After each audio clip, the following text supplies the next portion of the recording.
Hi, my name is Nate, and I first moved to Fort Collins in 2014.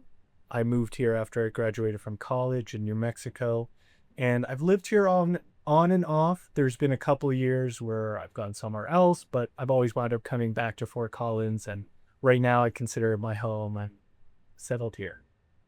I am on the board of directors of Fort Collins Public Media, and I also am a graphic designer. And yeah, I'm a graphic designer and I work in social media mostly.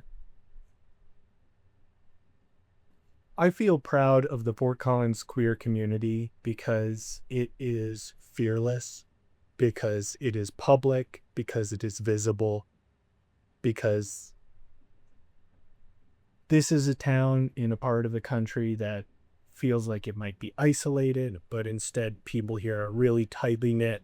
They find each other, and whether that's students at the college, that's people who work here, artists who have come to Fort Collins because of the culture, then um, we're accepting of those outsiders and we make spaces open for them and we're visible in our queerness, and that gives other people the freedom to be themselves, to make that.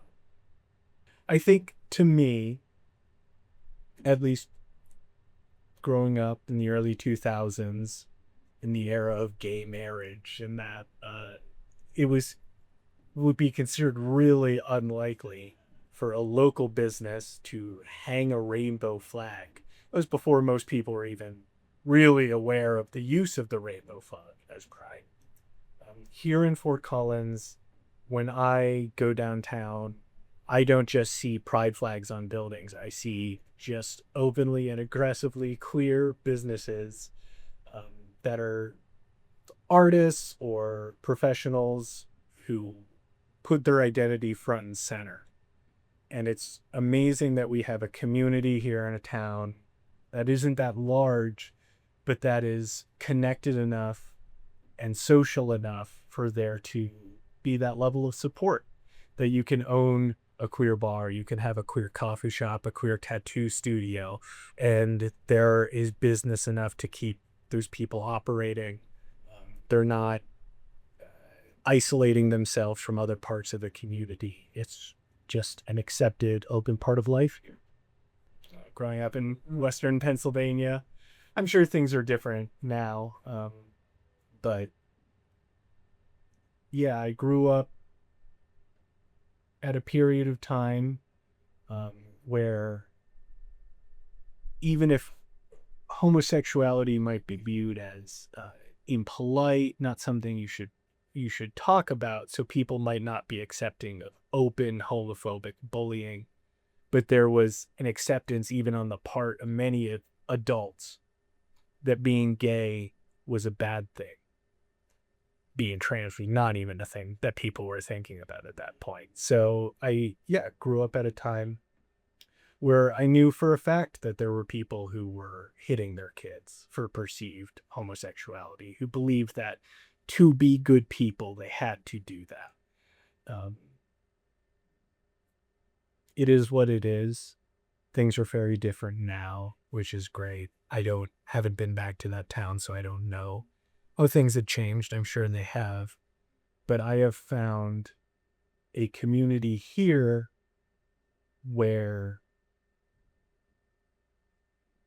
instead of the debate being, should we publicly bash gay people or only privately bash gay people, the